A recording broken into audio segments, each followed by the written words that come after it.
सह नौ भुनक्तु सह वीर्यङ्करवावहै तेजस्विनावधीतमस्तु मा विद्विषावहै। ॐ शान्ति शान्ति शान्तिः।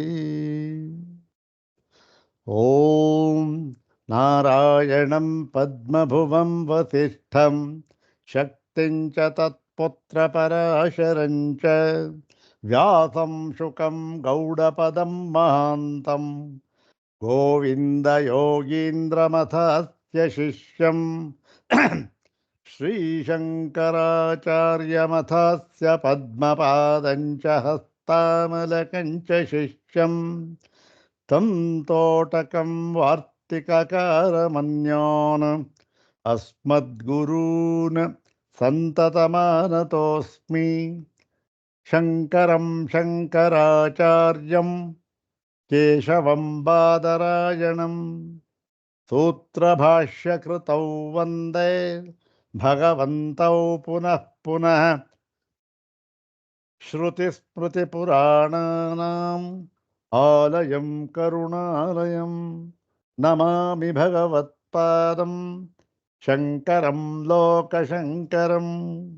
नमामि भगवत्पादशङ्करं लोकशङ्करं। वन्दे तं सच्चिदानन्दं यतिवर्यं महामतिं वेदवेदान्तसारज्ञं सद्गुरुं प्रणतोऽस्म्यहम्। सदाशिवसमारम्भां शङ्कराचार्यमध्यमाम् अस्मदाचार्यपर्यन्तां वन्दे गुरुपरम्पराम्। ॐ नमो ब्रह्मादिभ्यो ब्रह्मविद्यासम्प्रदायकर्तृभ्यो वंशर्षिभ्यो नमो महद्भ्यो नमो गुरुभ्यः। सर्वोपप्लवरहितः प्रज्ञानघनः प्रत्यगर्थो ब्रह्मैवाहमस्मि ब्रह्मैवाहमस्मि। अधीहि भगवो ब्रह्म श्रीमच्छङ्कर भगवत् पूज्यपादमहासद्गुरुभ्यो नमः। श्री श्री सच्चिदानन्देन्द्र सरस्वती सद्गुरुभ्यो नमः। यो ब्रह्माणं विदधाति पूर्वं यो वै वेदांश्च प्रहिणोति तस्मै तन्मदेवमात्मबुद्धिप्रकाशं मुमुक्षुर्वै शरणमहं प्रपद्ये। ॐ शान्ति शान्ति शान्तिः। अग्रे उपस्थितेभ्यः सर्वेभ्यो जिज्ञासुभ्यः हार्दान् प्रणामान् समर्पयामि। ब्रह्मसूत्र शांकर भाष्ये द्वितीयाध्याये द्वितीये पादे पंचभिः सूत्रैः उपनिबद्धेऽस्मिन् अभावाधिकरणे तानि सर्वाणि पंचसूत्राणि एकवारं पठित्वा अनन्तरं तत्रैव उपनिबद्धं द्वितीयं सूत्रम् इदं सूत्रं पादादितः एकोनत्रिंशं सूत्रम् पादादितः एकोनत्रिंशं सूत्रम् इदं सूत्रं द्विवारं पठित्वा सूत्रं तद्भाष्यभागं च यथामति विचारयामः। सर्वाग्रे शङ्करभगवत्पूज्यपादानां प्रशस्तिश्लोकमेकं पठित्वा तेषां पादारविन्दयोः शिरसा प्रणिपत्य अनुग्रहं च प्राप्य प्रकृतम् एकोनत्रिंशं सूत्रं तद्भाष्यभागं च इदानीं विचारयामः। ॐ कदापि कुत्रापि किमप्यकार्यं नाहं प्रकुर्यां बहुहिंसितोऽपि यथा तथा मानसदार्ढ्यमाशु ದತ್ವಾ ಗುರುಣಾಂ ವರ ಪಾಹ್ಯಮುಷ್ಮೈ. ಓಂ ಕದಾಪಿ ಕುತ್ರಾಪಿ ಕಿಮಪ್ಯಕಾರ್ಯಂ ನಾಹಂ ಪ್ರಕುರ್ಯಾಂ ಬಹುಹಿಂಸಿತೋಪಿ ಯಥಾ ತಥಾ ಮಾನಸದಾರ್ಢ್ಯಮಾಶು ದತ್ವಾ ಗುರುಣಾಂ ವರಪಾಹ್ಯಮುಷ್ಮೈ. ಇಲ್ಲಿ ಶಿಷ್ಯ ಏನು ಕೇಳ್ತಾನೆ ಶಂಕರ ಭಗವತ್ಪಾದರನ್ನ? ಅವನು ಬೇರೆ ಏನನ್ನೂ ಕೇಳೋದಿಲ್ಲ. ಯಾವ ಅಭ್ಯುದಯವನ್ನಾಗಲಿ ಏನನ್ನಾಗಲಿ ಅಥವಾ ಗುರುವಿನ ಒಂದು ಅನುಗ್ರಹವನ್ನಾಗಲಿ ಏನನ್ನೂ ಕೇಳೋದಿಲ್ಲ. ಅವನು ಕೇಳೋದಿಷ್ಟೇ, ಹೇ ಗುರುಣಾಂ ವರ. ಅಂದ್ರೇನು? ಗುರುಗಳಲ್ಲೆಲ್ಲ ಅತ್ಯಂತ ಶ್ರೇಷ್ಠರಾದ ಶಂಕರಾಚಾರ್ಯರೇ, ನಿಮ್ಮಲ್ಲಿ ನಾನು ಇದನ್ನು ಮಾತ್ರ ಕೇಳ್ತಾ ಇದ್ದೇನೆ. ಏನು ಅಂತಂದರೆ, ಕದಾಪಿ ಕುತ್ರಾಪಿ ಕಿಮಪ್ಯಕಾರ್ಯಂ ನಾಹಂ ಪ್ರಕುರ್ಯಾಂ ಯದಾ ಬಹುಹಿಂಸಿತೋಪಿ. ಅಂದ್ರೇನು? ಕದಾಪಿ ಕುತ್ರಾಪಿ ಅಂದರೆ ಕದಾಪಿ ಎಂದೆಂದಿಗೂ ಕೂಡ, ಕುತ್ರಾಪಿ ಎಲ್ಲೇ ಇದ್ದರೂ ಕೂಡ. ಕಾಲ ಒಂದು ದೇಶ, ಯಾವ ಕಾಲದಲ್ಲೇ ಇರಲಿ, ಯಾವ ದೇಶದಲ್ಲೇ ಇರಲಿ, ಎಂತಹ ಸಂದರ್ಭದಲ್ಲೂ ಕೂಡ,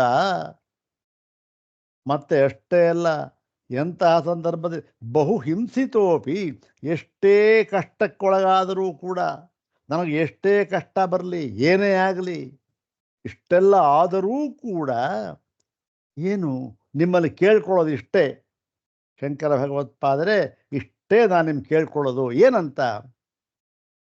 ಕಿಮಪಿ ಅಕಾರ್ಯಂ ನಾಹಂ ಪ್ರಕುರ್ಯಾಂ. ಅಂದ್ರೇನು?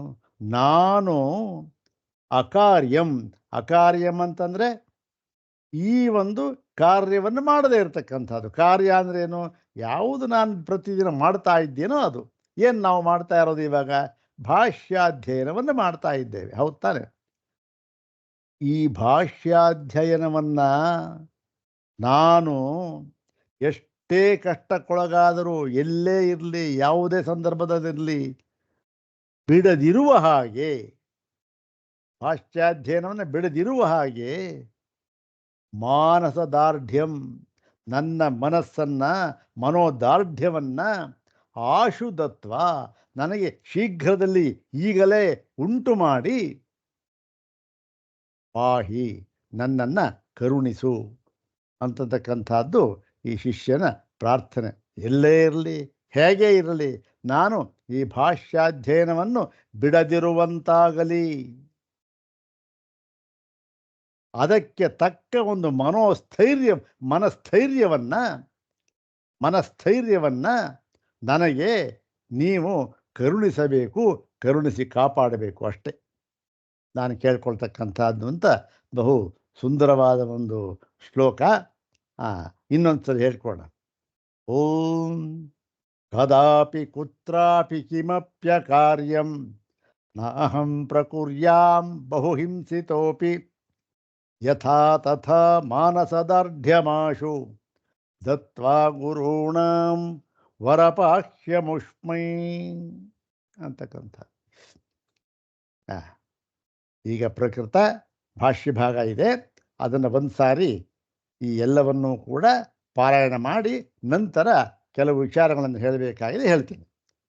ಅಥ ಶ್ರೀಮಚ್ಛಂಕರ ಭಗವತಃ ಕೃತೌ ಶಾರೀರಕಮೀಮಾಂಸಾ ಭಾಷ್ಯೇ ದ್ವಿತೀಯೇ ಅವಿರೋಧಾಧ್ಯಾಯೇ ದ್ವಿತೀಯೇ ಪಾದೇ ಪಂಚಮಂ ಪಂಚಸೂತ್ರಾತ್ಮಕಂ ಅಭಾವಾಧಿಕರಣಂ.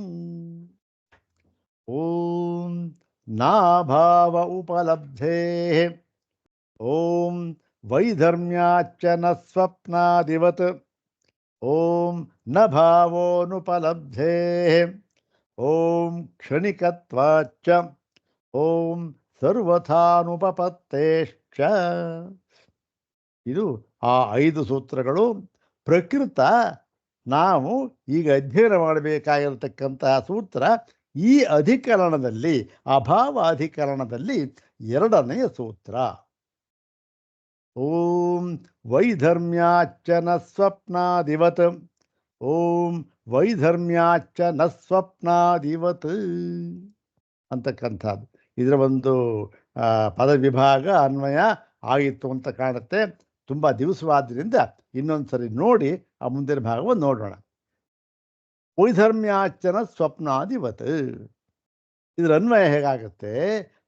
ಚ ಮತ್ತು ಕೂಡ ಹಿಂದೆ ಏನು ನಾಭಾವ ಉಪಲಬ್ಧೇ ಅಂತ ಹೇಳಿದ್ರು, ಹೌದ್ ತಾನೆ? ಇಲ್ಲಿ ನಾಭಾವ ಉಪಲಬ್ಧೇ ಅಂತಂತಂದ್ರೇನು? ಈ ಬಾಹ್ಯಾರ್ಥಗಳಿಗೆ, ಹೊರಗೆ ತೋರ್ತಾ ಇರತಕ್ಕಂತಹ ಪದಾರ್ಥಗಳಿಗೆ ಅಭಾವ ಅಂತಕ್ಕಂಥದ್ದು ಇಲ್ಲ. ಯಾರು ಹೇಳಿದ್ದನ್ನ? ವಿಜ್ಞಾನವಾದಿ ಹೇಳಿದ್ದ. ಬಾಹ್ಯಾರ್ಥ, ಹೊರಗಿನ ಪದಾರ್ಥ ಅಂತಕ್ಕಂಥದ್ದು ಇಲ್ಲವೇ ಇಲ್ಲ. ಕೇವಲ ಅಲ್ಲಿ ಇರ್ತಕ್ಕಂಥದ್ದು ವಿಜ್ಞಾನವೇ ಬಾಹ್ಯಾರ್ಥ ರೂಪದಿಂದ ತೋರ್ತಾ ಇದೆ. ನಿಜವಾಗಿಯೂ ಕೂಡ ಬಾಹ್ಯಾರ್ಥ ಇಲ್ಲವೇ ಇಲ್ಲ ಅಂತ. ಇದು ಒಂದು ಥರ ವೇದಾಂತಕ್ಕೆ ಸಮೀಪವಾದ ವಿಚಾರವೇ ಇವೆಲ್ಲ. ಈ ವಿಚಾರ ಸ್ವಲ್ಪ ಇದೆ, ಮುಂದೆ ಹೇಳ್ತೀನಿ. ವೇದಾಂತಕ್ಕೆ ಸಮೀಪವಾದ ವಿಚಾರವೇ ಇದೆಲ್ಲ. ನಾವೇನು ಹೇಳ್ತೇವೆ ವೇದಾಂತಿಗಳು? ಆತ್ಮ ಇರೋರು ಒಬ್ಬನೇ, ಯಾವ ಹೊರಗಿನ ಪದಾರ್ಥವೂ ಇಲ್ಲ, ಯಾವ ಅನಾತ್ಮ ಅಂತಕ್ಕಂಥದ್ದು ಇಲ್ಲವೇ ಇಲ್ಲ. ಮತ್ತೇನು? ಆತ್ಮನೇ ಹೀಗೆ ತೋರ್ತಾ ಇದ್ದಾನೆ ನಾನಾ ವಿಧವಾಗಿ ಅಷ್ಟೇ ಅಂತ ಎಲ್ಲ ಹೇಳ್ತಾ ಇದೆ. ಇವರು ಹಾಗೆ ಹೇಳ್ತಾರೆ, ವಿಜ್ಞಾನವೇ ತೋರ್ತಾ ಇದೆ ಅಂದರೆ ಅದನ್ನ ಇಲ್ಲಿ ನ ಅಭಾವ ಉಪಲಬ್ಧೇ. ನೋಡಿ ವಿಜ್ಞಾನವಾದಿಗಳೇ, ನೀವು ಹೇಳ್ತಾ ಇದ್ದೀರಲ್ಲ ಹೊರಗಿನ ಪದಾರ್ಥ ಯಾವುದೂ ಇಲ್ಲ ಅಂತಕ್ಕಂಥದ್ದು, ಅದು ಹೊಂದುವುದಿಲ್ಲ. ಯಾಕೆ? ಉಪಲಬ್ಧೇ, ಪ್ರತ್ಯಕ್ಷ ಪ್ರಮಾಣದಿಂದ ನಾವು ಕಾಣುತ್ತಿರುವುದರಿಂದ. ಪ್ರತ್ಯಕ್ಷ ಪ್ರಮಾಣವನ್ನು ಯಾರೂ ಅಲ್ಲಿಗಳೆಯೋದಕ್ಕಾಗೋದಿಲ್ಲ, ಹೌದಲ್ಲ ತಾನೆ? ಅದೇ ಪ್ರತ್ಯಕ್ಷ ಪ್ರಮಾಣದಿಂದ ಕಂಡು ಬರುತ್ತಿರುವುದರಿಂದ ಅಂತ ಹೇಳಿದರು. ಅದಕ್ಕೆ ಈ ವಿಜ್ಞಾನವಾದಿ ಏನು ಹೇಳಿದ್ದ, ಒಂದು ಉದಾಹರಣೆ ಕೊಟ್ಟಿದ್ದ. ನೋಡಿ, ಹೊರಗಿನ ಪದಾರ್ಥ ಯಾವುದೂ ಇಲ್ಲವೇ ಇಲ್ಲ, ಅಲ್ಲಿರ್ತಕ್ಕಂಥದ್ದು ಕೇವಲ ವಿಜ್ಞಾನ. ಹೇಗೆ ಅಂದ್ಬಿಟ್ಟು ಜಾಗೃತ್ತು ಮತ್ತು ಸ್ವಪ್ನವನ್ನು ಉದಾಹರಣೆಯನ್ನು ಕೊಟ್ಟು, ನೋಡಿ ಸ್ವಪ್ನದಲ್ಲಿ ಯಾವ ವಿಚಾರ ಇದೆ, ಯಾವ ವಿಷಯ ಇದೆ? ಏನೂ ಇಲ್ಲ. ಆದರೂ ಕೂಡ ಎಲ್ಲ ತೋರುತ್ತೆ ತಾನೆ. ತೋರಿದರೂ ಕೂಡ ಏನಾಗಿದೆ? ಅದು ವಿಷಯವಿಲ್ಲದೆ ತೋರ್ತಾ ಇದೆ. ಅಲ್ಲಿ ತೋರ್ತಾ ಇರ್ತಕ್ಕಂಥದ್ದು ಯಾವುದು? ಎಲ್ಲ ವಿಷಯಗಳು ಯಾವುದದು? ವಿಷಯವೇ ಇಲ್ಲ, ಮತ್ತೆ ಯಾವ್ದು ತೋರ್ತಾ ಇರ್ತದೆ? ವಿಜ್ಞಾನವೇ ಅಲ್ಲಿ ತೋರ್ತಾ ಇದೆ, ಹೌದು ತಾನೆ? ಆ ಸಂಸ್ಕಾರ ರೂಪದಿಂದ ಏನೋ ನೋಡಿದ್ದ ತೋರ್ತಾ ಇದೆ ಸ್ವಪ್ನದಲ್ಲಿ. ಅದೇ ರೀತಿ ಜಾಗೃತಿ ನೋಡಿ, ಎಲ್ಲ ವೇದಾಂತಕ್ಕೆ ಹತ್ತಿರವಾಗಿರ್ತಕ್ಕಂಥ ವಿಷಯ. ಇಲ್ಲಿ ಅದನ್ನ ಏನು ಮಾಡ್ತಾ ಇದ್ದಾರೆ? ನಿರಾಕರಣೆ ಮಾಡ್ತಾ ಇದ್ದಾರೆ ಆಚಾರ್ಯರು. ಏನ್ರಿ ಇದು? ವೇದಾಂತಕ್ಕೆ ಹತ್ತಿರವಾದ ಒಂದು ವಿಷಯ ಇವೆಲ್ಲ, ಇದನ್ನು ನಿರಾಕರಣೆ ಮಾಡ್ತಾ ಇದ್ದೀರಲ್ಲ. ವೇದಾಂತಗಳು ಆತ್ಮ ಅಂತ ಹೇಳ್ತಾರೆ, ಬೌದ್ಧರು ವಿಜ್ಞಾನ ಅಂತ ಹೇಳ್ತಾರೆ, ಅಷ್ಟೇ. ಏನು? ಪದಗಳ ವ್ಯತ್ಯಾಸ ಅಷ್ಟೇ, ಇನ್ನೇನು ಇಲ್ಲ. ಹಾಗಾಗಿ ಏನಾಗಿದೆ? ವೇದಾಂತ ಅಂತಕ್ಕಂಥದ್ದು ಒಂದೇ,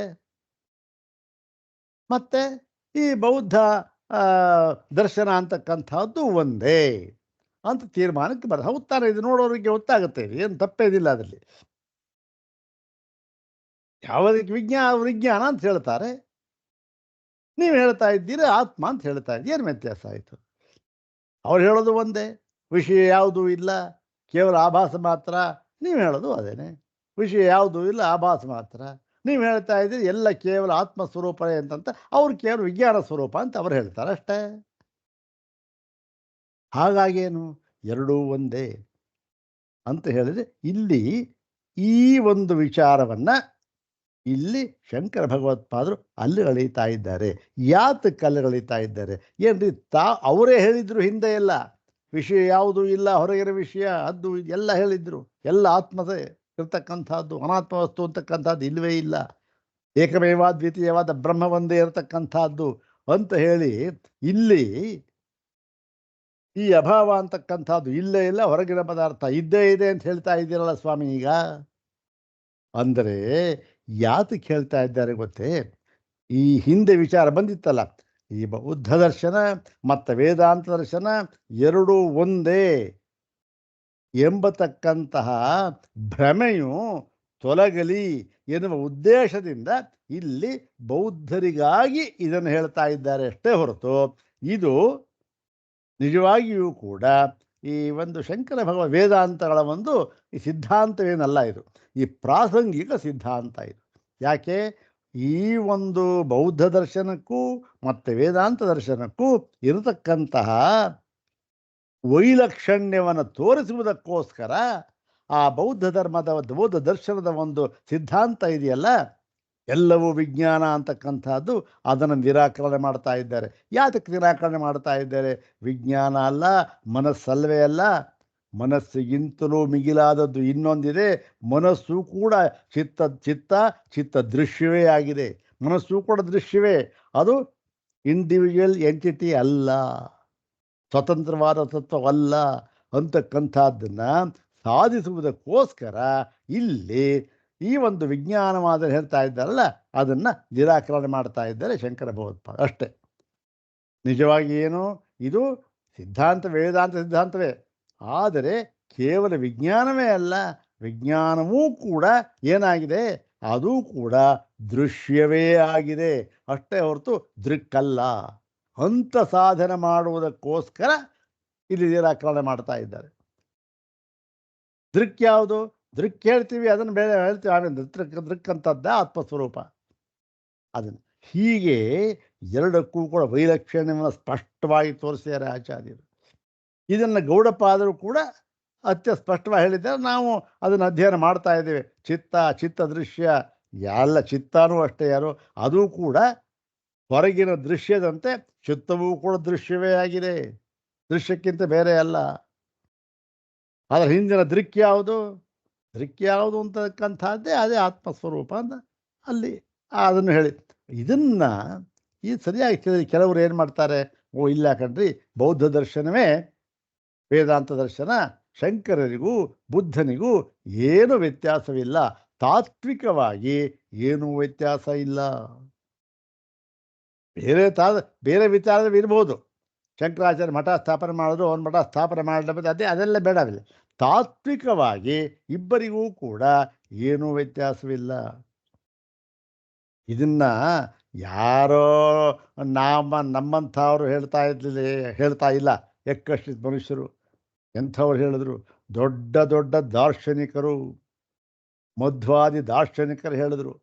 ಅದನ್ನೇ ಇವತ್ತು ಕೂಡ ಹೇಳ್ತಾ ಇದ್ದಾರೆ ಕೆಲವರು. ಯಾಕೆ ಅಂತಂದರೆ ನೋಡಿ, ಈಗ ಒಂದು ವಿಚಾರ, ಬೌದ್ಧ ದರ್ಶನಕ್ಕೂ ವೇದಾಂತ ದರ್ಶನಕ್ಕೂ ಸಾಮ್ಯ ಇದೆ, ಎರಡೂ ಒಂದೇನೆ.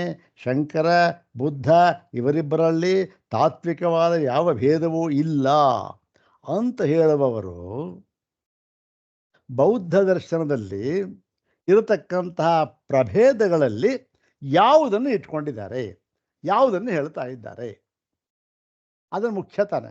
ಇವಾಗ ಬೌದ್ಧರಲ್ಲಿ ಪ್ರಭೇದ ಎಷ್ಟಿದೆ ಅದನ್ನು ನಾವು ಹೇಳಿದ್ದಾರೆ ಆಚಾರ್ಯರು. ಯಾವುದು?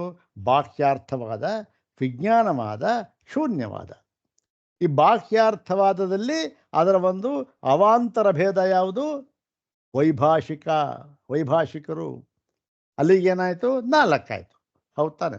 ಬಾಹ್ಯಾರ್ಥ, ವೈಭಾಷಿಕ, ವಿಜ್ಞಾನ, ಶೂನ್ಯ, 4. ಈ 4ರಲ್ಲಿ ಯಾವುದನ್ನು ಕುರಿತು ನೀವು ವೇದಾಂತಕ್ಕೆ ಶಂಕರರಿಗೆ ಸಾಮ್ಯ ಇದೆ ಅಂತ ಹೇಳ್ತೀರಾ?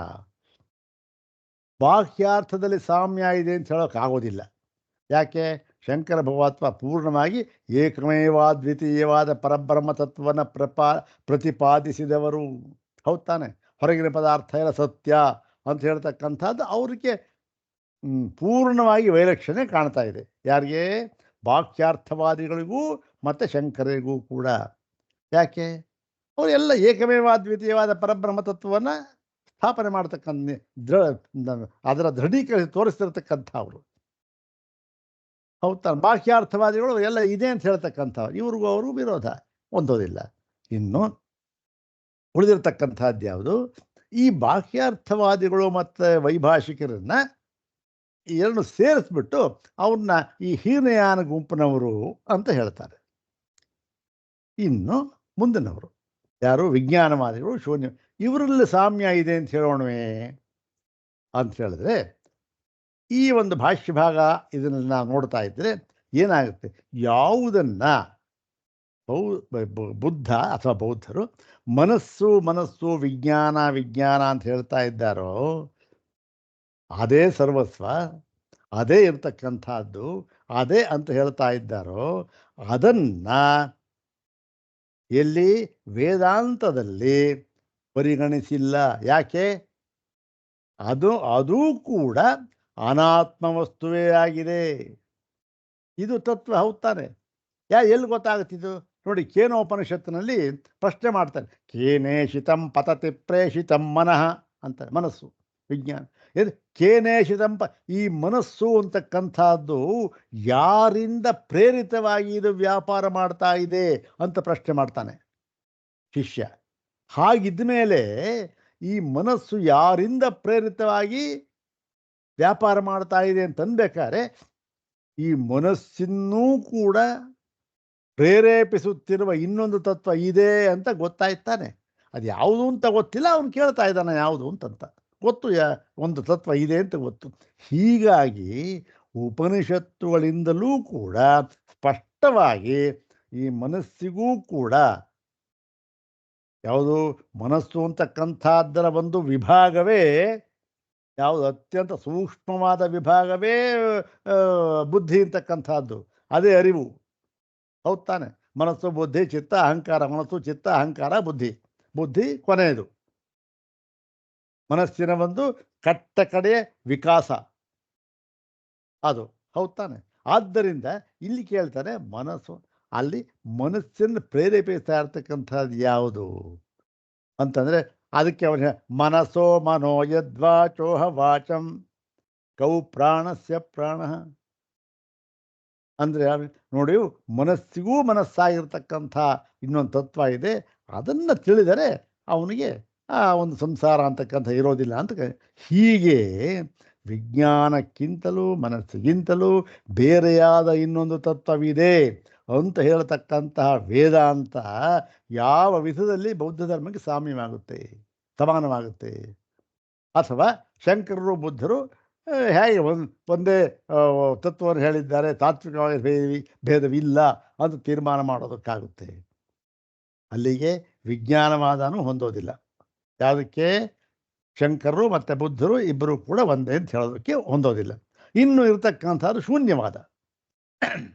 ಈ ಶೂನ್ಯವಾದವನ್ನು, ಶೂನ್ಯ ಅಂತಂದರೆ ಯಾವುದು ಅಂತಂದ್ರೆ ಏನೋ ಬಿಗ್ ಝೀರೋ ಅಂತ ಹೇಳ್ತೀವಲ್ಲ, ಏನಪ್ಪ ನಿನ್ನ ಬಂಡವಾಳ ಏನಂದ್ರೆ ಬಿಗ್ ಝೀರೋ ಅಂತ, ಅದಲ್ಲ. ಆ ಹೇಳ್ತಕ್ಕ ಶೂನ್ಯ ಅದರ ಗೌಡಪಾದ ಕಾರ್ಯಗಳ ವಿಸ್ತಾರವನ್ನು ನಾವು ನೋಡಿದ್ದೇವೆ. ಇಲ್ಲಿ ಇದನ್ನು, ಈ ಶೂನ್ಯವಾದವನ್ನು ಹೇಳಿರ್ತಕ್ಕಂಥವನು ಯಾರು?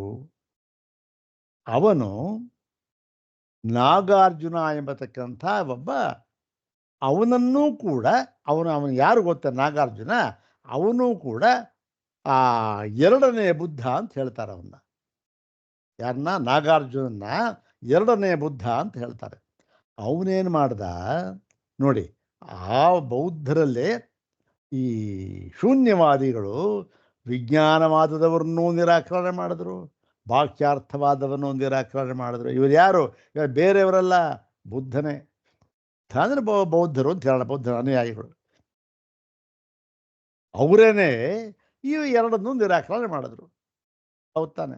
ಹಾಗಾಗಿ ಇದಕ್ಕೂ ಅದಕ್ಕೂ ಸಾಮ್ಯ ಇದೆಯಾ ಅಂತ ನೋಡೋಣ ಅಂತ ಹೇಳಿದ್ರೆ, ಶಂಕರ ಭಗವತ್ಪಾದರು ಆ ಕೊನೆ ಈಗ ನೋಡಿ, ಪ್ರಕೃತ ಯಾತಕ್ಕೆ ಹೇಳಿದೆ ಇಷ್ಟು, ಇದು ಇದಕ್ಕೆ ಸಂಬಂಧಪಟ್ಟಿರ್ತಕ್ಕಂಥದ್ದು. ಈಗ ಇವತ್ತು ನಾವು ವಿಚಾರ ಮಾಡ್ತಾ ಇರ್ತಕ್ಕಂಥ ಸೂತ್ರ ವೈಧರ್ಮ್ಯಾಚನ ಸ್ವಪ್ನಾದಿವತ್ ಅಂತಕ್ಕಂಥದ್ದು ವಿಜ್ಞಾನವಾದಿಗಳಿಗೆ ಸಂಬಂಧಪಟ್ಟಿದ್ದು. ಇದು ಈ ಸೂತ್ರ ಮತ್ತು ಮುಂದಿನ ಇನ್ನೆರಡು ಸೂತ್ರದಲ್ಲಿ ಹೇಳಿ, ಕೊನೆಯ ಸೂತ್ರದಲ್ಲಿ ಹೇಳ್ತಾರೆ ಶೂನ್ಯವಾದವನ್ನು ನಾವು ಪ್ರತ್ಯೇಕವಾಗಿ ನಿರಾಕರಣೆ ಮಾಡಬೇಕಾದದ್ದಿಲ್ಲ. ಯಾಕೆ ಅಂತಂದರೆ ಅದು ಯಾವ ಪ್ರಮಾಣಕ್ಕೂ ನಮಗೆ ಸಿಕ್ಕೋದಿಲ್ಲ, ಮತ್ತು ಅನುಭವಕ್ಕಂತೂ ಹೊಂದುವುದಿಲ್ಲ. ಈ ಪ್ರಮಾಣಕ್ಕೆ ಸಿಕ್ಕೋದಿಲ್ಲ ಅಂತನ್ನೋದನ್ನು ನಾವು ಹೇಳ್ತೇವೆ ವೇದಾಂತಿಗಳು. ಯಾಕೆ? ಆತ್ಮ ಅಂತಕ್ಕಂಥದ್ದು ಯಾವುದದು? ಅಪ್ರಮೇಯ ಅಂತ ಹೇಳ್ತೀವಲ್ಲ. ಪ್ರಮೇಯ ಅಂದರೆ ಪ್ರಮಾಣಕ್ಕೆ ಸಿಗ್ತಕ್ಕಂಥದ್ದು ಪ್ರಮೇಯ. ಅಪ್ರಮೇಯ ಪ್ರಮೇಯವಲ್ಲ ಅಂತ ನಾವು ಹೇಳ್ತೇವೆ. ಆದರೂ ಕೂಡ ಏನು, ಇದು ಅನುಭವಕ್ಕೆ ಸಿದ್ಧವಲ್ಲ. ಯಾಕೆ? ಎಲ್ಲವನ್ನು ಎಲ್ಲವನ್ನೂ ಅಂದ್ರೆ ಏನು? ಆತ್ಮನನ್ನು ಕೂಡ ನಿರಾಕರಣೆ, ಶೂನ್ಯ, ಯಾವುದೂ ಇಲ್ಲ ಅಂಥೇಳಿ ಏನಾಯಿತು? ನನ್ನನ್ನು ನಾನೇ ಶೂನ್ಯ ಅಂತ ಹೇಳಿದಾಗ ಆಯಿತು. ಹೌದು ತಾನೆ? ಇದು ಅನುಭವಕ್ಕೇನೂ ಹೊಂದೋದಿಲ್ಲ. ಹೇಗೋ ಮಾಡಿ ಪ್ರಮಾಣಗಳಿಗೆ ಸಿದ್ಧ ಮಾಡಿಬಿಡಬಹುದು. ಆ ಸ್ವಪ್ನ ದೃಷ್ಟಾಂತ, ಸುಷುಪ್ತಿ ದೃಷ್ಟಾಂತ ಕೊಟ್ಬಿಟ್ಟು. ಆದರೆ ಅನುಭವಕ್ಕೆ ಹೊಂದಿಕೊಳ್ಳೆಯಾಗುವುದಿಲ್ಲ. ವೇದಾಂತ ಯಾವುದು? ಅನುಭವ ಪ್ರಧಾನವಾಗಿರ್ತಕ್ಕಂತಹ ಸಿದ್ಧಾಂತ, ವೇದಾಂತ ಸಿದ್ಧಾಂತ. ಇದು ಶ್ರುತಿಯೂ ಪರಮ ಪ್ರಮಾಣವಲ್ಲ. ಹೌದು ತಾನೆ? ಇಲ್ಲಿ ಪರಮ ಪ್ರಮಾಣ ಯಾವುದು? ಅನುಭವ. ಹಾಗಾಗಿ ಅದು ಅನುಭವಕ್ಕೂ ಸಿದ್ಧವಿಲ್ಲ ಅಂತ ಹೇಳಿದ್ರು. ಒಂದೇ ಒಂದು ಈ ಸಾಮ್ಯ ಅನ್ನೋದಕ್ಕೆ ಗುರುತು ಏನಪ್ಪ ಅಂದರೆ, ಆ ನಾಗಾರ್ಜುನನ ಕಾರಿಕೆ ಮತ್ತು ಗೌಡಪಾದ ಕಾರಿಕೆಯಲ್ಲಿ ನಾವಿದೆಲ್ಲ ಓದಿದ್ದೇವೆ. ನಮಗೇನು ಅದು ಹೆಚ್ಚು ಅತಿಶಯ ಅಂತೇನು ಅನಿಸೋದಿಲ್ಲ. ಆದರೂ ಕೂಡ ಬೇರೆ ಯಾರೋ ಅವರೆಲ್ಲ ಕೇಳಿದಾಗ ನಾವು ನಮ್ಗೆ ಸ್ವಲ್ಪ ಮನಸ್ಸು ವಿಚಲಿತವಾಗಿಬಿಡುತ್ತೆ. ಹೌದೇನೋ, ಹೌದಪ್ಪ ಅಂತ. ಯಾಕೆ? ಆ ಹೇಳಿರೋರು ಯಾರು ಸಾಮಾನ್ಯರಲ್ಲ, ದೊಡ್ಡವರು. ಅದಕ್ಕಾಗಿ ನಾವು ಈ ವಿಚಾರವನ್ನು ಮಾಡಬೇಕು. ಇದು ಯಾಕೆ ಬಂತು ಇಷ್ಟು ವಿಚಾರ ಅಂತಂದರೆ, ನಮ್ಮ ಗೋಪಾಲ ಸ್ವಾಮಿಗಳು ಒಂದು ಇದು ಕಳಿಸಿದ್ರು. ಯಾವುದು ವಾಟ್ಸಾಪಲ್ಲಿ ಒಂದು, ಅದರಲ್ಲಿ ಸಂವಾದ.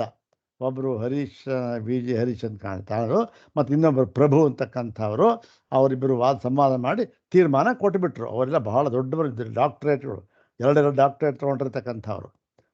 ಶಂಕರರಿಗೂ ಮತ್ತು ಬುದ್ಧನಿಗೂ ಯಾವ ತಾತ್ವಿಕ ಭೇದವೂ ಇಲ್ಲ ಅಂತಕ್ಕಂಥ ತೀರ್ಮಾನ ಮಾಡಿ ಹೇಳಿಬಿಟ್ರು.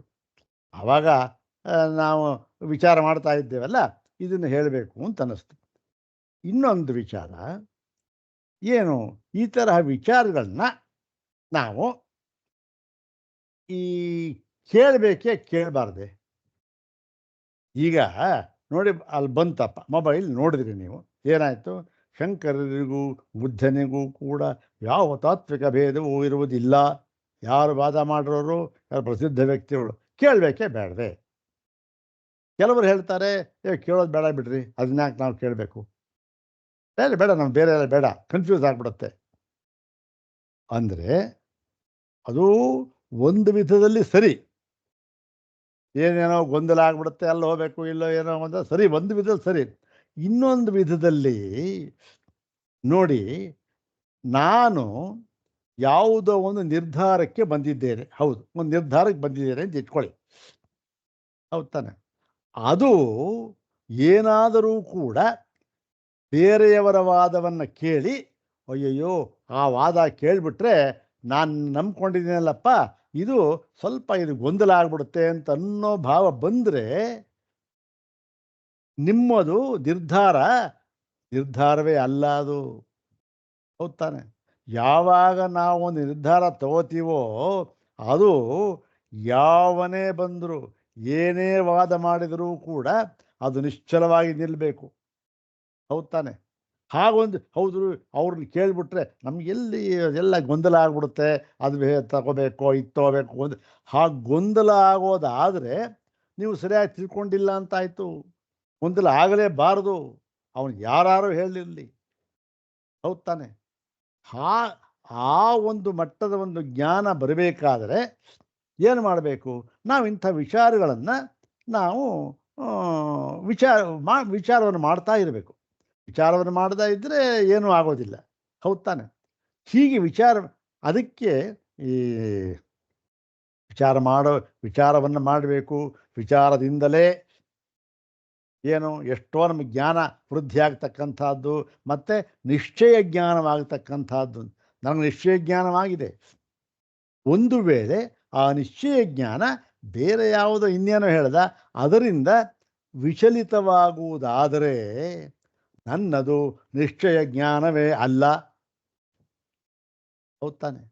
ಆದ್ದರಿಂದ ಈ ಒಂದು ದೃಢೀಕರಣಕ್ಕೋಸ್ಕರ ನಾವು ಈ ಒಂದು ವಿಚಾರವನ್ನು ಮಾಡಬೇಕು. ಟೆಕ್ಸ್ಟ್ ಓದೋದು ಬೇರೆ ವಿಚಾರ, ಆದರೂ ಈ ವೈಚಾರಿಕ ಒಂದು ಮಾರ್ಗ ಅಂತ ಇದೆಯಲ್ಲ ಬಹಳ ಮುಖ್ಯ. ಅದಕ್ಕೆ ಏನು ಮಾಡಬೇಕು, ಒಂದು ವಿಚಾರ ವಿನಿಮಯ ಇದು ಕೇಳೋದು ಮಾಡಬೇಕು.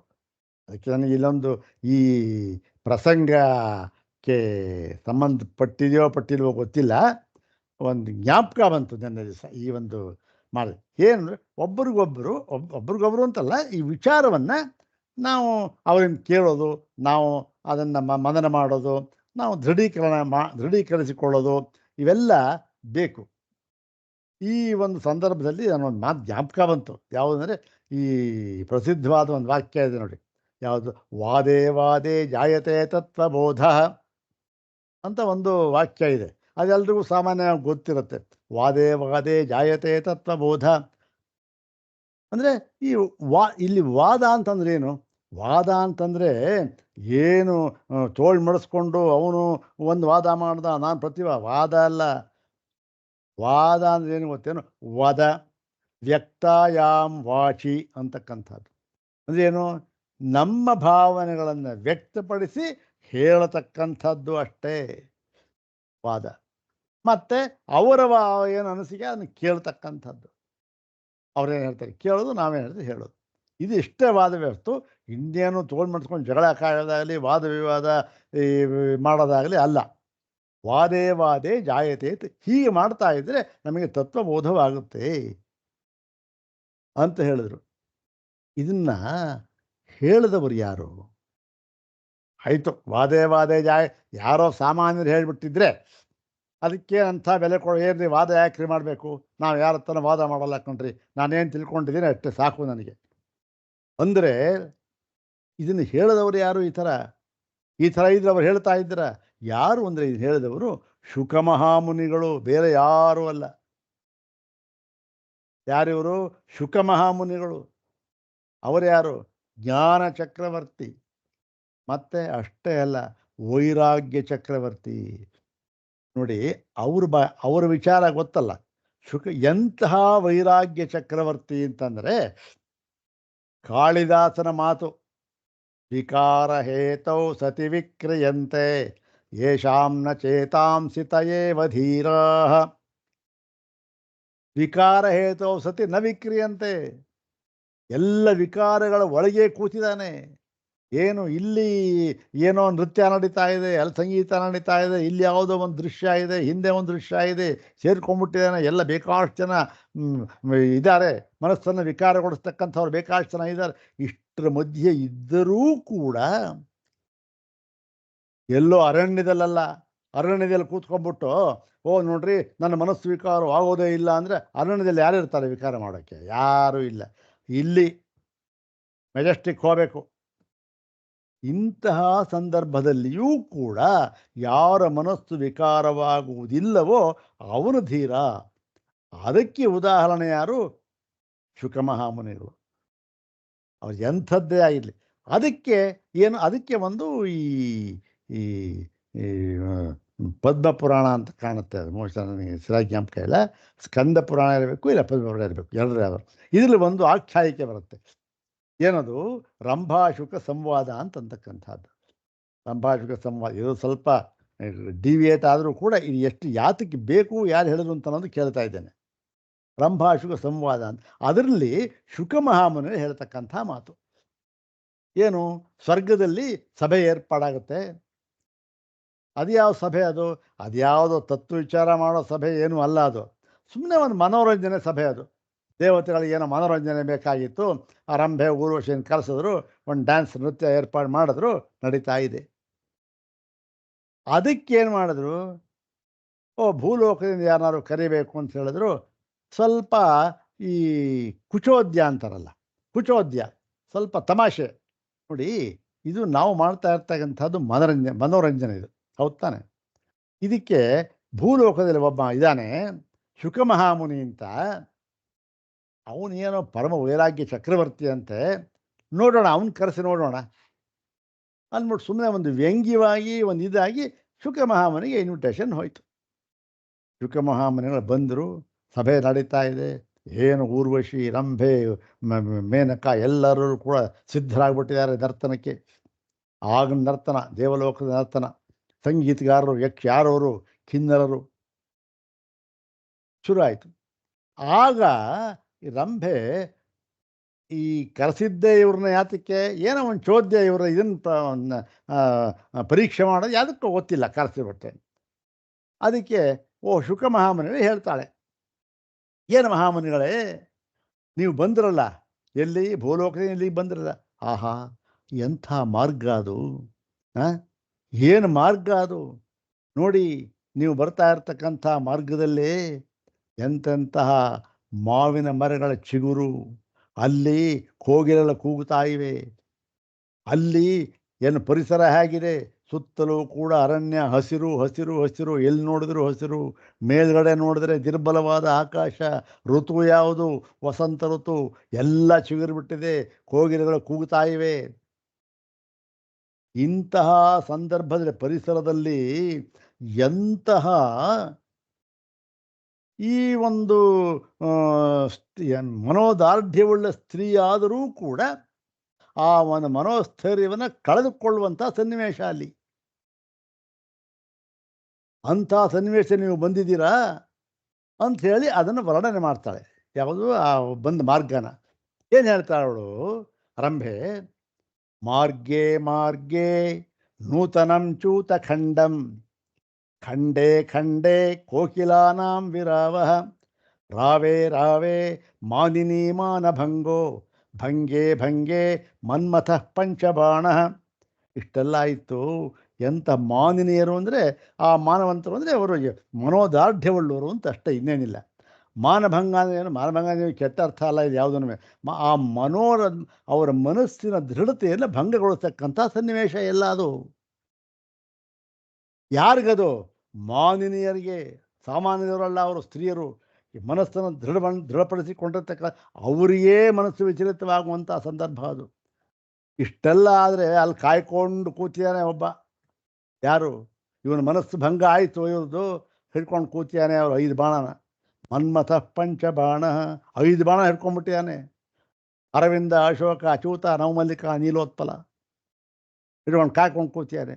ಅಂಥ ಮಾರ್ಗದಲ್ಲಿ ನೀವು ಬಂದಿದ್ದೀರಾ ಶುಕಮಹಾಮುನಿಗಳೇ, ನಿಮಗೆ ಸ್ವಾಗತ ಅಂತ ಒಂಥರ ವ್ಯಂಗ್ಯವಾಗಿ ಅವಳು ಹೇಳ್ತಾಳೆ. ಏನು ನಿಮ್ಮ ಮನಸ್ಸು ವಿಚಲಿತವಾಗಲಿಲ್ವಾ ಅಂತ. ಅದಕ್ಕೆ ಶುಕಮಹಾಮುನಿಗಳು ಏನವರು, ರಂಭೆ ಆದ್ರೇನು, ಊರ್ವಶಿ ಆದ್ರೇನು, ಶುನಕ ಆದ್ರೇನು, ಯಾರಾದ್ರೆ ಎಲ್ಲ ಒಂದೇ, ಅವ್ರಿಗೆ ಯಾವ ವಿಕಾರವೂ ಇಲ್ಲ. ಅವರು ಅಷ್ಟೇ ಸಮಾಧಾನದಿಂದ ಅದಕ್ಕೆ ಉತ್ತರ ಕೊಡ್ತಾರೆ. ನೋಡಿ ಅವಳೇನು ಹೇಳಿದ್ಲು ನೋಡಿ, ಇದು ಹೇಗೆ ನಮ್ಮ ವ್ಯಾಸ ಮಹರ್ಷಿಗಳು ಅದನ್ನು ಹೇಳಿದ್ಯಾರ ಮಾರ್ಗೆ, ಮಾರ್ಗೇ ಮಾರ್ಗೇ ನೂತನಂ ಚೂತ ಖಂಡಂ ಅವಳು ಹೇಳಿದ ಮಾತು. ಶುಕ ಮಹಾಮುನಿಗಳು ಏನು ಹೇಳಿದ್ರು, ಮಾರ್ಗೇ ಮಾರ್ಗೇ ಜಾಯತೆ ಸಾಧು ಸಂಘ. ಹೌದು ಊರ್ವಶಿ, ನಾನು ಬರ್ತಾ ಇದ್ದೆ, ಎಲ್ಲ ಪರಿಸರ ನೀನು ಹೇಳಿದಂಗೆ ಚೆನ್ನಾಗಿತ್ತು. ಅಲ್ಲಿ ಮಧ್ಯೆ ಮಧ್ಯೆ ಏನಾಗಿತ್ತು ಗೊತ್ತೇನೋ, ಒಳ್ಳೆ ಋಷ್ಯಾಶ್ರಮಗಳು, ಅಲ್ಲಿ ಜಿತೇಂದ್ರಿಯರು ಇದ್ದರು, ಋಷಿಗಳು ಇದ್ದರು, ಸಾಧುಗಳಿದ್ದರು, ಸಂತರು ಇದ್ದರು, ಅವರ ಒಂದು ಸಂಘ ಉಂಟಾಯಿತು ನನಗೆ. ಮಾರ್ಗೇ ಮಾರ್ಗೇ ಜಾಯತೆ ಸಾಧು ಸಂಘ ಉಂಟಾಗಲಿ ಏನಿವಾಗ ಅಂದರೆ, ಸಂಘೆ ಸಂಘೆ ಸಂಘೆ ಶ್ರೂಯತೆ ಕೃಷ್ಣ ಕೀರ್ತಿ. ಅವ್ರೇನು ಮಾಡ್ತಾಯಿದ್ರು, ಯಾವಾಗಲೂ ಕೂಡ ಕೃಷ್ಣ ಕೀರ್ತಿ. ಕೃಷ್ಣ ಕೀರ್ತಿಯಲ್ಲೇ ನಾವು ವೇದಾಂತಕ್ಕೆ ಅನ್ವಯಿಸ್ಕೊಂಡ್ರೆ ಆತ್ಮತತ್ವವನ್ನು ಚಿಂತನೆ ಮಾಡ್ತಾಯಿದ್ರು. ಚಿಂತನೆ ಮಾಡ್ತಾ ಇದ್ರು. ಏನಾಯ್ತು, ಕೀರ್ತೌ ಕೀರ್ತೌ ನಸ್ತದಾಕಾರ ವೃತ್ತಿ. ಹೀಗೆ ಆ ಕೀರ್ತನೆ ಮಾಡ್ತಾ ಮಾಡ್ತಾ ಏನಾಗುತ್ತೆ, ಆ ಒಂದು ಆತ್ಮ ಸಾಕ್ಷಾತ್ಕಾರವಾಗುತ್ತೆ. ಯಾವಾಗ ಸಾಕ್ಷಾತ್ಕಾರವಾಯಿತೋ ಆಗ ಏನಾಯ್ತು, ವೃತ್ತೌ ವೃತ್ತೌ ಸಚ್ಚಿದಾನಂದ ಭಾಸ.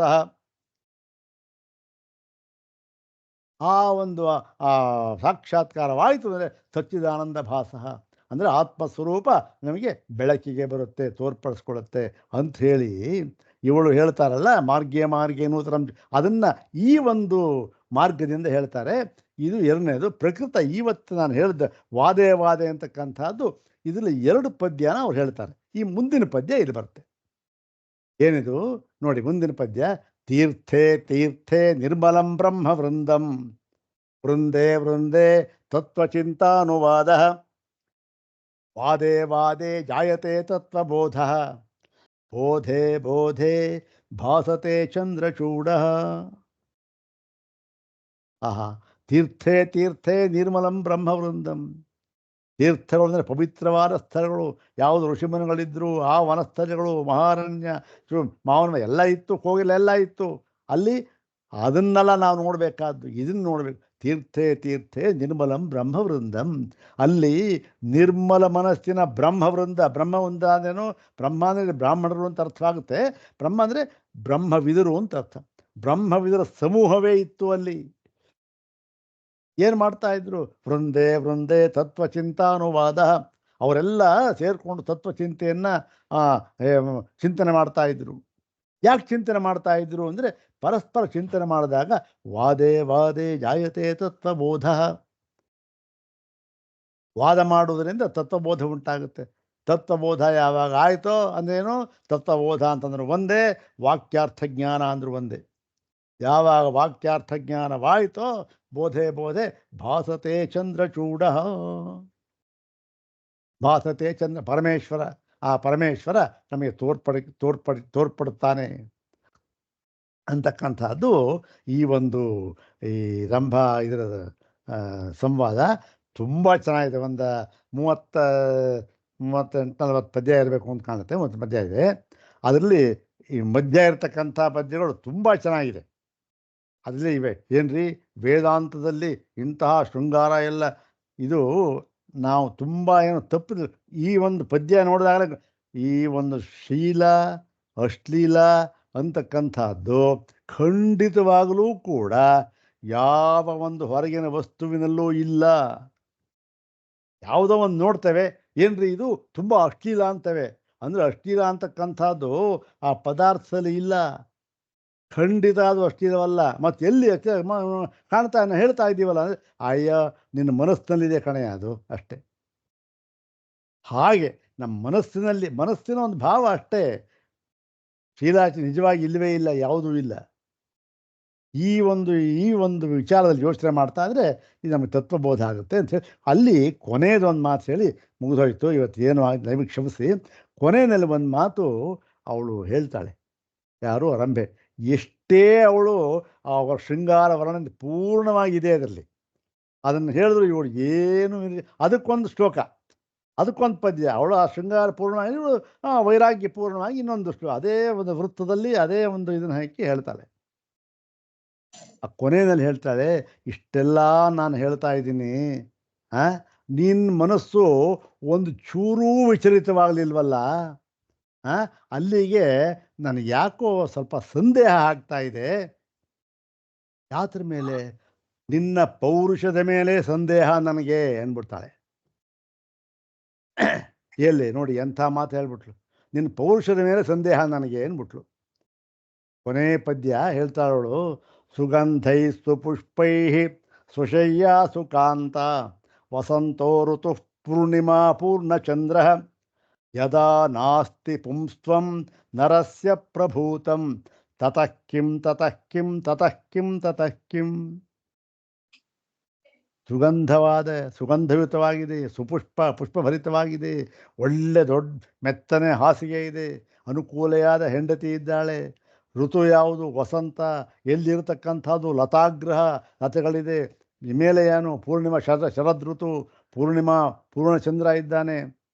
ಇಷ್ಟೆಲ್ಲ ಇದ್ದರೂ ಕೂಡ ಪೌರುಷ ಅಂತಕ್ಕಂಥದ್ದು ಇಲ್ಲದೆ ಇದ್ಮೇಲೆ ತತಃ ಕಿಂ ತತಃ ಕಿಂ ತತಃ. ಅದರಿಂದ ಏನಯ್ಯ ಪ್ರಯೋಜನ? ಶುಕಮಹಾಮುನಿ, ಏನಯ್ಯ ಪ್ರಯೋಜನ?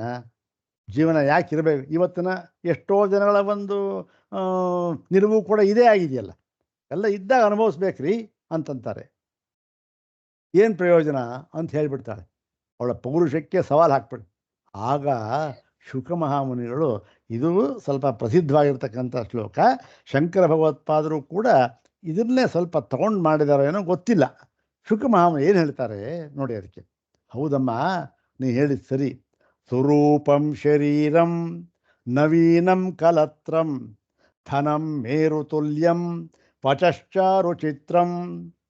ಅಂದ್ಬಿಟ್ಟು ಮುಂದೆ ಹೇಳ್ತಾರೆ, ಹರಸ್ಯಾಂಘ್ರಿಯುಗ್ಮೆ ಮನಶ್ಚೇದ ಲಗ್ನಂ ತತಃ ಕಿಂ ತತಃ ಕಿಂ ತತಃ ಕಿಂ ತತಃ ಕಿಂ.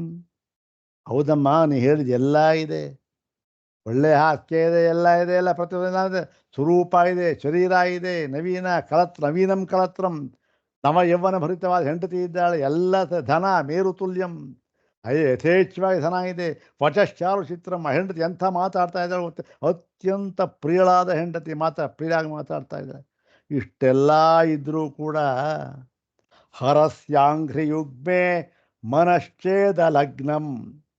ಅಯ್ಯೋ, ಹರಸ್ಯಾಂಘ್ರಿಯುಗ್ಮೆ, ಆ ಒಂದು ಪರತತ್ವ ಪರಮೇಶ್ವರನ ಒಂದು ಪಾದ ಯುಗಳದಲ್ಲಿ ನಿನ್ನ ಮನಸ್ಸು ಲಗ್ನವಾಗದೆ ಹೋಗಿಬಿಟ್ರೆ, ಇಷ್ಟೆಲ್ಲ ಇದ್ದರೂ ಕೂಡ ತತಃ ಕಿಂ ತತಃ, ಅದರಿಂದ ಏನಮ್ಮ ಪ್ರಯೋಜನ, ತತಃ ಕಿಂ ಅಂತ ಹೇಳಿ ಆ ಒಂದು ಇದನ್ನು ಮುಗಿಸ್ತಾಳೆ. ದಯಮಾಡಿ ಕ್ಷಮಿಸಬೇಕು, ಎಲ್ಲೋ ಯಾಕೆ ಅಂದರೆ ನಾನು ಈ ಒಂದು ಇದನ್ನು ಹೇಳ್ತಾ ಇದ್ದು, ನನಗೆ ಒಂದೇ ಒಂದು ವಿಚಾರ ಹೇಳಿ ಮುಗಿಸ್ಬಿಡ್ತೇನೆ. ಇದು ನನಗೊಂದು ಯೋಚನೆ ಬಂತು, ಕೆಲವು ನಮಗೆ ಗೊತ್ತಿಲ್ಲದೆ ಇರೋ ವಿಚಾರಗಳು ಎಷ್ಟೋ ಇವೆ. ಅದು ಈ ವಿಚಾರ ಅಲ್ಲ, ಯಾವುದು ರಂಭಾಷಣ ಸಂವಾದ ಅಲ್ಲ, ಈ ಸೂತ್ರ ಭಾಷೆಯಲ್ಲೇ ಆಗಲಿ, ಸಿದ್ಧಾಂತದಲ್ಲೇ ಆಗಲಿ, ವೇದಾಂತದಲ್ಲೇ ಆಗಲಿ, ವೇದಾಂತದಲ್ಲಿ ತೊಗೊಂಡ್ರೆ ನಮ್ಗೆ ಗೊತ್ತಿಲ್ಲದೆ ಇರತಕ್ಕಂಥದ್ದು ಬೇಕಾದಷ್ಟು ವಿಚಾರ ಇದೆ.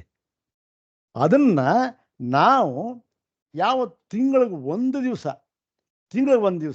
ಅದನ್ನು ನಾವು ಸ್ವಲ್ಪ ಚಿಂತನೆ ಮಾಡ್ತಾ ಇದ್ದರೆ ನಮಗೆ ಈ ಒಂದು ಭಾಷೆಯ ಒಂದು ಭಾಗ ಅರ್ಥವಾಗುತ್ತೆ, ಬೇರೆ ಒಂದು ಭಾಗನೂ ಅರ್ಥವಾಗುತ್ತೆ, ಎಲ್ಲ ಅನುಕೂಲವಾಗುತ್ತೆ.